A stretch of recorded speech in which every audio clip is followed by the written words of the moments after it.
Hello friends, Canva pro की series में आपका स्वागत है। इस सेशन में हम बात करेंगे किस तरह से हम लेयर, ग्रुप्स और लॉकिंग एलिमेंट्स को यूज़ कर सकते हैं कैनवा में। सबसे पहले हम ये जानते हैं लेयर्स होती क्या हैं। अगर आप देखें इस पिक्चर में, तो इस पिक्चर में काफ़ी सारे एलिमेंट्स जुड़े हैं, छोटी छोटी चीज़ें जुड़ी हैं। जैसे ये टेक्स्ट है, ये इमेज है, एक बैकग्राउंड है बैक साइड पे, कुछ उसके ऊपर कुछ और बॉक्स में लिखा हुआ है। ये सब छोटी छोटी लेयर्स हैं। अब आप इसको समझने के लिए क्या कर सकते हैं, आप राइट क्लिक करें और लेयर पे चले जाएं और शो लेयर्स पे क्लिक कर दें। आपके सामने काफ़ी सारी लेयर्स आ जाएंगी। लेयर्स का मतलब ये है कि बेसिकली एक के ऊपर दूसरा एलिमेंट जो रखा होता है उसको हम लेयर प्रोसेस कहते हैं। अब इसमें अगर आप ध्यान दें तो आपके पास एक बैकग्राउंड है, एक इमेज है, एक वाइट ग्रे बॉक्स है, एक येलो पट्टी है और इस तरह से एक के ऊपर एक एलिमेंट देखेंगे। अब इसको मैं आपको समझाने के लिए थोड़ा और ईजी कर देता हूँ। ये एक लेयर है, ये एक इमेज है, इसके नीचे एक दूसरी लेयर थी जो कि बैकग्राउंड था। ये ऊपर वाली लेयर है, ये नीचे वाली लेयर है। आप लेयर्स के ऑर्डर को सेट कर सकते हैं। उसी तरह से ये तीसरी लेयर है जो टेक्स्ट है, क्योंकि ये इसके ऊपर तीसरी लेयर है। तो एक लेयर हो गई बैकग्राउंड, एक उसके ऊपर इमेज और तीसरी लेयर हो गई हमारे पास टेक्स्ट। इसके ऊपर कोई लेयर यानी कि कोई पार्ट में कोई एलिमेंट फिट करना चाहता हूँ तो वो भी कर सकता हूँ। जैसे मैं यहाँ पे एक और एलिमेंट लगा देता हूँ एग्जाम्पल के लिए, लास्ट लेयर, यानी कि ये भी एक लेयर है और सबसे लास्ट में मैंने इस ऊपर की तरफ रखा है। तो कुल मिला के यहाँ पे 4 लेयर्स, बैकग्राउंड, इमेज, फिर ये टाइटल है और फिर उसके बाद लास्ट लेयर जो मैंने बनाई है वो उसके ऊपर वो दिखाई दे रही है। इन लेयर्स को देखने के लिए राइट क्लिक करें, लेयर्स पे जाएं, शो लेयर्स करें।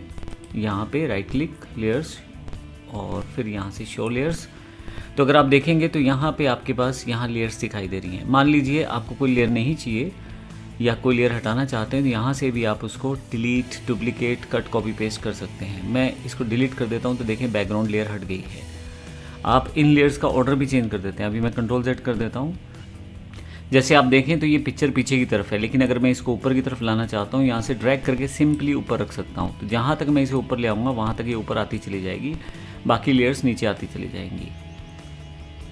यहाँ ये लेयर है, अब यहाँ पर रख दी मैंने। अगर आप यहाँ से भी ऊपर लाना चाहते हैं तो यहाँ रख दे। ये देखें फर्स्ट में ले आया हूँ तो ये लेयर बिल्कुल ऊपर आ गई है। तो इस तरह से आप इन लेयर्स के साथ काम कर सकते हैं बड़ी आसानी के साथ। जिस लेयर को आप ऊपर लाना चाहते हैं उसे ड्रैग करके ऊपर ले जाएं। जैसे अब मैं इस लेयर को ऊपर लेके आ रहा हूँ तो ये लेयर ऊपर आ जाएगी। अभी देखिए इसके ऊपर रख दूंगा तो इसके ऊपर आ जाएगी। हालांकि लोकेशन डिफरेंट तो आपको नज़र नहीं आएगा, लेकिन अगर मैं इसका साइज़ बड़ा कर दूँ और यहाँ लाने की कोशिश करूँ तो अब आपको आइडिया होगा कि ये लेयर नीचे चली गई है और ये लेयर ऊपर आ गई है। फिर से राइट क्लिक करके यहाँ से मैं लो शो लेयर्स पे जा सकता हूँ और यहाँ से फिर से अगर मैं इस इमेज वाली लेयर को ऊपर करूँ तो इमेज वाली लेयर ऊपर हो जाएगी, अदरवाइज़ ये लेयर ऊपर हो जाएगी।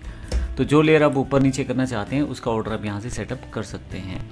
इसी तरह से अगर आपको कोई लेयर नहीं चाहिए तो आप उसको हटा भी सकते हैं। मान लीजिए ये लेयर नहीं चाहिए तो राइट क्लिक करके यहाँ से मैं डिलीट भी कर सकता हूँ, मैं डुप्लीकेट भी बना सकता हूँ, मैं कट, कॉपी पेस्ट भी कर सकता हूँ। इसके अलावा और भी ऑप्शंस इसमें है जिसको हम समय समय पर देखेंगे।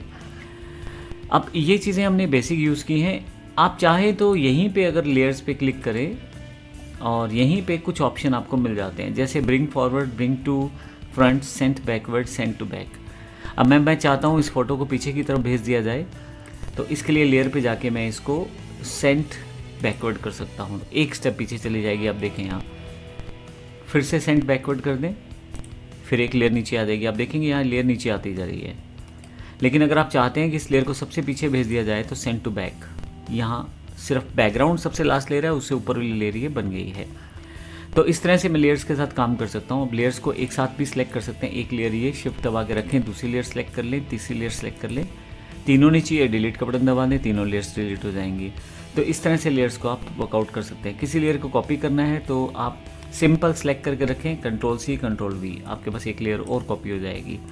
आप चाहें तो उसको अपने डिज़ाइन में जैसे यूटिलाइज़ करना चाहें वैसे आप यूटिलाइज़ कर सकते हैं। आप चाहे तो किसी भी लेयर को, चाहे वो टेक्स्ट है, इमेज है, किसी को भी आप कॉपी पेस्ट करके अपने लेयर्स को फिर से डुप्लीकेट बना सकते हैं। मैंने यहाँ पे अभी कंट्रोल Z कर दिया है। कंट्रोल Z शॉर्टकट की के साथ आप इसको अंडू भी कर सकते हैं। आप चाहें तो यहाँ ऊपर की तरफ से भी अंडू से कर सकते हैं। अब नेक्स्ट पार्ट जो है वो ग्रुपिंग से रिलेटेड है। हालांकि ग्रुप को मैं पहले एग्जांपल्स में समझा चुका हूँ, लेकिन इस सेक्शन में इसे और ढंग से समझाना चाहता हूँ। आप क्लिक करके कुछ आइटम्स का ग्रुप बना सकते हैं। जैसे ये दो चीज़ें आपको अलग अलग लग रही हैं, अब इन दोनों का ग्रुप बनाया जा सकता है। या मैं इन सब का ग्रुप बना सकता हूँ। अभी एक समस्या क्या आएगी, अब मैं अगर बिना ग्रुप के चेंज करना शुरू करूँ, जैसे मान लीजिए अब मैं इसको बड़ा या छोटा साइज़ करता हूँ तो हो सकता है साइज़ बाहर चला जाए। इसी तरह से ये इमेज है, अगर मैं इसको छोटा करना चाहता हूँ तो बाकी जो साइज़ हैं वो एलिमेंट बाहर आ जाते हैं। ऐसी स्थिति में जब आपके पास काफ़ी सारे एलिमेंट हो, आप इन सबका एक ग्रुप बना सकते हैं, ताकि अगर आप रिसाइज़ करें, कॉपी करें, पेस्ट करें तो आसानी से हो जाए। सेलेक्ट कर लें आप जिन एलिमेंट्स को आप अपने ग्रुप में रखना चाहते हैं। मैं इन चारों को रखना चाहता हूँ।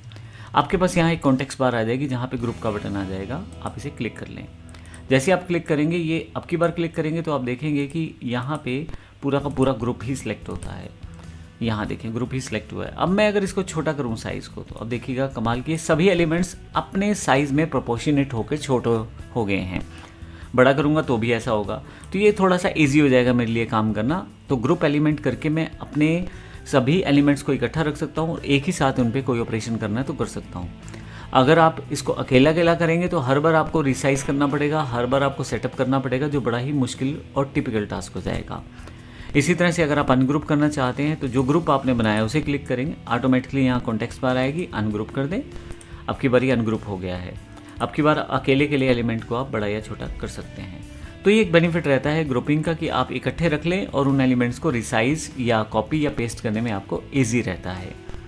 इसी तरह से तीसरा ऑप्शन आपके पास है लॉकिंग एलिमेंट्स। आप एलिमेंट्स को लॉक भी कर सकते हैं। अब एलिमेंट लॉक करने का फ़ायदा ये रहता है कि एक्सीडेंटली आप चेंज नहीं करते, गलती से भी आप उन एलिमेंट्स को चेंज नहीं करते, ना आप उनको मूव कर पाएंगे ना उनको एडिट कर पाएंगे।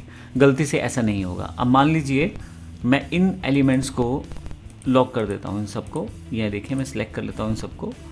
मेरे पास कॉन्टेक्स्ट बार आ गई है, यहाँ पे ऑप्शन आ जाएगा लॉक का, लॉक, और इसे मैं यहाँ से लॉक कर देता हूँ।